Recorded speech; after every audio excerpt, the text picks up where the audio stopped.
Price the Lord, ஹல்லேலூயா. கிறிஸ்துவுக்குள் பிரியமானவர்களே, இந்த அருமையான காலை வேளையிலும் தேவ சமூகத்துக்கு வந்தவங்கள் ஒவ்வொருவரையும் இயேசுவின் நேற்று நாமத்தினாலே அன்பின் வாழ்த்துக்கள். இந்த நாளிலும் எபேசியர் 2 அதிகாரம் 16வது வசனத்தை அடியேன் வாசிக்கிறேன். பகையை சிலுவையினால் கொன்று அதனாலே இரு திறத்தாரையும் ஒரே சரீரமாக தேவனுக்கு ஒப்புரவாக்கினார். ஆமென், ஹல்லேலூயா. அருமையான காலை வேளையிலும் கர்த்தர் நம்மோடு பேசுகிற வார்த்தை பாருங்க. சிலுவை நமக்கு விடுதலை மாத்திரம் அல்ல, நமக்கு ரட்சிப்பை மாத்திரம் அல்ல, சுகத்தை மாத்திரம் அல்ல, இதையும் தாண்டி இன்னொரு காரியத்தையும் கர்த்தர் நமக்கு கொடுத்திருக்கிறார். அதுதான் ஒரு பகையை கர்த்தர் அந்த சிலுவையில கொன்று போட்டார். ஆமென், ஹல்லேலூயா. அந்த சிலுவையின் இடத்திலிருந்து நமக்கு ஒரு பெரிய ஆசீர்வாதம் இந்த பூமிக்கு வருகிறது. எல்லா பகையையும் ஆண்டவர் கொன்று எதிரடையா இருக்கிறவர்களை ஒன்றாய் சேர்க்கும்படியான ஒரு கிருபைகளை கர்த்தர் கொடுக்க வல்லவராய் இருக்கிறார். ஆமென், ஹல்லேலூயா. இது ஒரு ஆச்சரியமான ஆசீர்வாதமான வார்த்தை கூட. பாருங்க, எல்லா பகையும் கர்த்தர் கொண்டார்.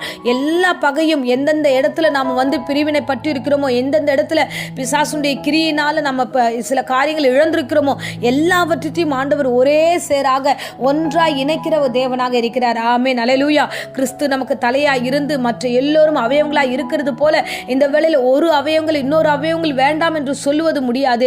அதே மாதிரி தான் தேவனாகிய கர்த்தர் சொல்லுகிறார். இந்த வேளையில நீங்கள் எல்லோரும் இந்த பூமியில ஒரே சகோதர சகோதரிகளாய் இருக்கும்போது ஒருவருக்கு ஒருவர் பகையாய் இருக்கக்கூடாது என்பதற்காகவே தேவன் ஒப்புரவாக்கினார். எல்லாத்தையும் எடுத்துட்டு வந்து ஆண்டவர் கொன்று, அந்த பகையை கொன்று அவர் சிலுவையின் மூலமாக நமக்கு ஒப்புரவாக்கி இருக்கிறார். ஆமென். அதுதான் கொலேசியர்ல வசனம் சொல்லுகிறது. 20வது வசனத்துல, அவர் சிலுவையில் சிந்தின இரத்தத்தினாலே சமாதானத்தை உண்டாக்கி பூலோகத்தில் உள்ளவைகளும் பரலோகத்தில் உள்ளவைகள் யாவையும் அவர் மூலமாய் தமக்கு ஒப்புரவாக்கி கொண்டார். ஆமென். அது ஒப்புரவாக்க வேண்டும் என்று பிரியம் கொண்டார் என்றும் வேதம் சொல்கிறது. ஆமென். பாருங்க, பூலோகத்திலும் சரி பரலோகத்திலும் சரி இந்த சிலுவையின் வழியாக எல்லா பகையும் மாற்றப்படுகிறது. ஆமென், ஹல்லேலூயா. என் ரட்சகர் எவ்வளவு பெரிய பெரிய தேவனாய் இருக்கிறார் பாருங்க. அதான் பிரசங்கில் நம்ம வாசிக்கிறோம். எல்லாவற்றுக்கும் ஒரு காலம் இருக்கிறது போல நம் பகைக்கு ஒரு காலம் இருந்தது. அதே மாதிரி சிநேகிக்க ஒரு காலத்தையும் கர்த்தர் உருவாக்கவும் வல்லவராய் இருக்கிறார். ஆமென், ஹல்லேலூயா. என் தேவன் அந்த சிலுவையிலே ஒரே காரியத்தை நமக்காக கொண்டு வந்தார். எல்லா பகையும் மாற்றி எல்லோரையும் பிசாசின் தந்திரங்களிலிருந்து ஆண்டவர் விடுதலையாக்கி நம்முடைய ரட்சகராகிய தேவன் நம்மை பரலோகத்திற்கு கொண்டு போவதற்காக இந்த பகைமைகளை மாற்றுகிற தேவனாகவே இருக்கிறார். ஆமென். ஒரு சரீரத்தில் அவயங்களாய் இருக்கிற நாம ஒருவருக்கு ஒருவர் பகைஞர்களாக இருக்கக்கூடாது என்பதற்காகவே தேவன் இவ்விதமாகவே தன் காரியங்களை ஏற்றுக்கொண்டு ஒப்புரவாக்குவதிலே முக்கியத்துவம் பெற்றவராக இந்த சிலுவையில காணப்பட்டார். ஆமென், ஆமென். பாருங்க, ஒரு உதாரணத்தை சொல்ல நான் விரும்புகிறேன். இயேசு கிறிஸ்து சிலுவை சுமப்பதற்கு முன்பதாக அவர் வருகிறார். அவர் மீது திணிக்கிறார்கள். அவரை சிலுவையில் அறைய வேண்டும் என்று எல்லா ஜனங்களும் அவர் மீது விதமான ஒரு காரியத்தை சொல்லி அனுப்புகிறார்கள். அவர் கடந்து வரும்போது ஒரு அற்புதமான நிகழ்வு அந்த காலகட்டத்தில் நடக்கிறது. பார்த்தீங்கன்னா, ரொம்ப காலமா பகையா இருந்தாங்க. அவர்களை குறித்து வேதம் சொல்கிறது. லூக்கா 23 அதிகாரம் 12 வசனத்துல, முன்னே ஒருவருக்கு ஒருவர் பகையா இருந்த பிலாத்தும் ஏரோதும் அன்றைய தினம் சிநேகிதர்கள் ஆனார்கள். ஹல்லேலூயா. ஏரோது ராஜாவும் சரி, இந்த இடத்துல பிலாத்தும் சரி, ரெண்டு பேருமே அவர்கள் அந்த அதிகாரத்தின் பேர்ல பகைஞர்களா இருந்தாங்க. ரெண்டு பேரும் விட்டு கொடுக்காம இருந்தாங்க. ஆனா இயேசு கிறிஸ்துவை சிலுவையில் அறைய வேண்டும் என்று ஒரு சொல்லின அந்த சூழ்நிலையில, அந்த இடத்திலிருந்து அவர் சிலுவைக்கு ஒப்பு கொடுக்கப்பட்ட அந்த இடத்திலிருந்து அவர்கள் ரெண்டு பேருமே ஒன்றாய் சிநேகிதர்களாய் மாற்றுகிறார்கள். ஹல்லேலூயா. பாருங்க, ஆண்டவர் எவ்வளவு பெரியவர். அவர் சிலுவை எடுக்கும் பொழுதே பல விரோதங்களையும் ஆண்டவர் மாற்றுகிறார். அதை நோக்கி பார்க்கிற நம்முடைய முகத்தையும் ஆண்டவர் பிரகாசிக்க பண்ணி நமக்கு விரோதமாய் இருக்கிற காரியங்களையும் ஆண்டவர் தாமே எல்லாவற்றையும் சமாதானத்துக்கு ஏதுவாய் மாற்ற வல்லவராய் இருக்கிறார். ஹல்லேலூயா. அந்த வார்த்தை நான் படிக்கும் பொழுது எனக்குள்ள ஒரு ஆச்சரியத்தை கொடுத்தது.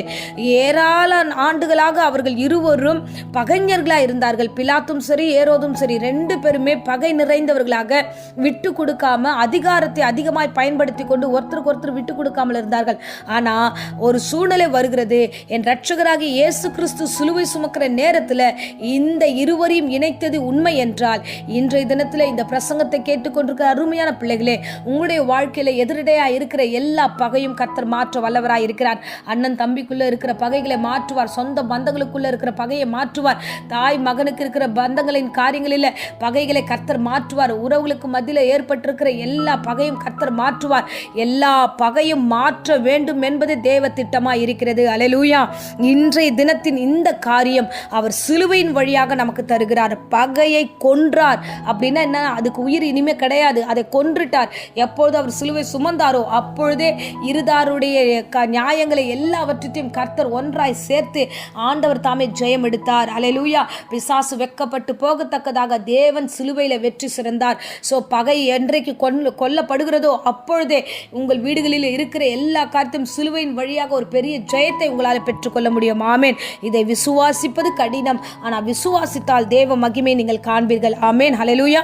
இப்பொழுதும் அடியேன் உங்களுக்காக ஜெபிக்கிறேன். அன்பு ரட்சகா, இந்த அருமையான தருணத்தில் நீர் பேசிக் கொண்டிருக்கிற வேத வசனத்துக்காக நன்றி செலுத்துகிறோம். ஆண்டவரே, நீண்ட நாள் பகையா இருந்த பிலாத்தையும் ஏரோதையுமே நீர் சேர்த்து வைத்தீரே ராஜா.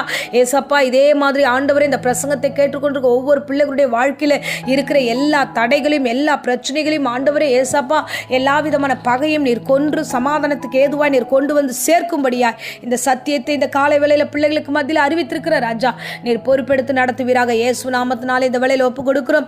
ஆவியானவர் தாமே பொறுப்பெடுத்துக் கொள்ளுங்க. எல்லாவற்றையும் ஆண்டவர், எல்லா பகையும் சிலுவையிலே நீர் கொன்று போட்ட கிருபைக்காக நன்றி செலுத்துகிறோம். ஆசீர்வதியும் ஆசீர்வதியும். இப்பொழுதும் தேவ பிரசனம் ஒவ்வொரு பிள்ளைகளுடைய குடும்பத்திற்குள்ளாய் அசைவாடட்டும். எல்லா காரியத்திலும் ஆண்டவரை கருத்து வேறுபாடுகளை நீக்கி போடுங்க. ஆசீர்வாதமான ஒரு ஆண்டவரை காரியத்தை உருவாக்கி வழி நடத்துவீராக. இயேசுவின் நாமத்திலே ஜெபித்து ஒப்பு கொடுக்கிறேன். விசேஷமா அந்த வேளையில கூட கர்த்தாவே, வியாதியின் மத்தியில, பலவீனத்தின் மத்தியில இன்றைய தினத்துல யாரெல்லாம் ஆண்டவரே இந்த பிரசங்கத்தை கேட்கிறார்களோ அவர் எல்லோருக்கும் சுகத்தையும் பலத்தையும் ஆரோக்கியத்தையும் அதிகமாய் கொடுத்து வழி நடத்தும். ஆசீர்வதியும். இயேசுவின் நேற்று நாமத்திலே ஜெபித்து ஆசீர்வாதத்தை ஒப்பு கொடுக்கிறேன். ஜீவனுள்ள நல்ல பிதாவே. ஆமேன். ஆமேன். Praise the lord. God bless you.